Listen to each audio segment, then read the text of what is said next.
In this video, I'm going to give you some top tips on how to hang wallpaper. Now, the wallpaper that Laura's picked hopefully should be easy to hang because I apply a pre-mixed adhesive onto the wall, cut my paper, and then hang it into position. So I'm going to start by cutting my first piece of paper. I'll measure my wall right up to the ceiling, all the way down to the skirt is about 2.4 meters.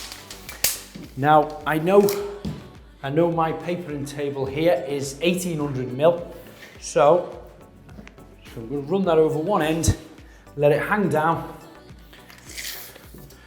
about 600 plus a little bit more top and bottom. So now when I take that right the way to the end of my bench here, I'm going to fold it at that point. And if I square this edge of the paper up along here, and I square it up at the back, then when I make that crease in here, it should be a perfect 90-degree angle. Take my scissors and cut that down. Now that's my first piece, of course. The second piece is going to be a different size because we have patterns on here, and the second piece, of course, has to marry into that. So I'm going to get this one fixed into position first on the wall and then remeasure up again for my second cut.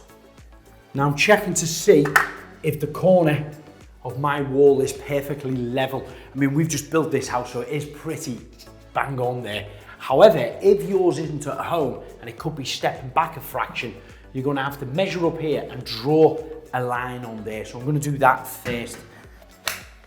Our paper is 520 in length. So I'm going to make a little mark on here, just a touch shorter than 520. So now I'll take my spirit level and do a very faint line. Now, some wallpaper adhesives come as a dry powder and you have to add water and mix it yourself. On this particular paper, the manufacturers recommend that you use the pre-mixed wallpaper adhesive to hang their paper. Just using a scraper and I'm pressing that tight into the corner where the wall meets the ceiling to create a crease in there. And then I'll peel that off and cut it.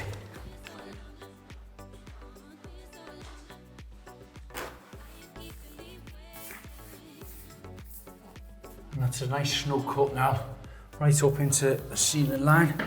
I'm happy with the first piece.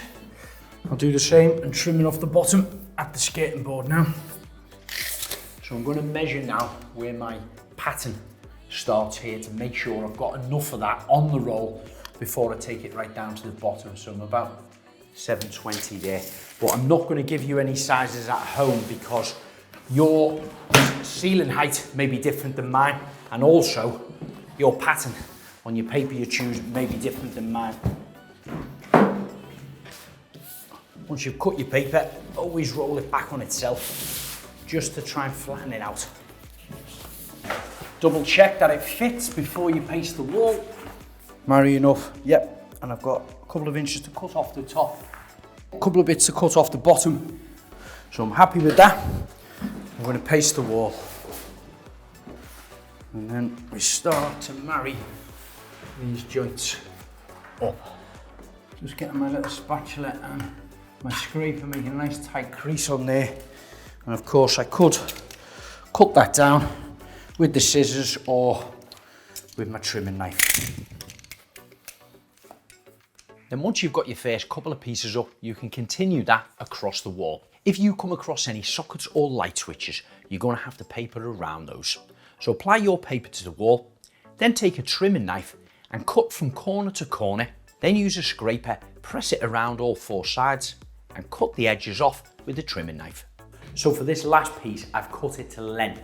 What I need to do next is cut it to width. So I'm going to take a quick measurement off here, and now I'm going to mark this and cut it right the way up the length. Cut it down to size, paste the wall and place it into position. Then you can take your spatula and your scraper and make a crease right the way down where one wall meets the other.